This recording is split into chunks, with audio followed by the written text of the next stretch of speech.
যে রাজনৈতিক দলের কার্যক্রম নেই তারাই নির্বাচন বানচাল করতে চায় বলে মন্তব্য করেছেন স্বরাষ্ট্র উপদেষ্টা জাহাঙ্গীর আলম চৌধুরী।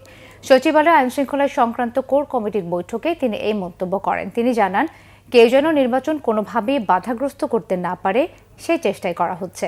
নির্বাচন সুষ্ঠু করতে সবার সহযোগিতা প্রয়োজন উল্লেখ করে স্বরাষ্ট্র উপদেষ্টা বলেন, যে দলের কার্যকলাপ নেই তারা তো চাইবেই নির্বাচন না হোক।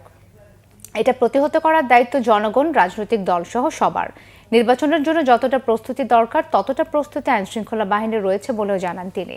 সাম্প্রতিক সময়ে আইনশৃঙ্খলা বাহিনীর ভূমিকা প্রসঙ্গে এক প্রশ্নের জবাবে স্বরাষ্ট্র উপদেষ্টা বলেন, পুলিশ অ্যাক্টিভ হলে সবাই বলে বেশি করে ফেলেছে।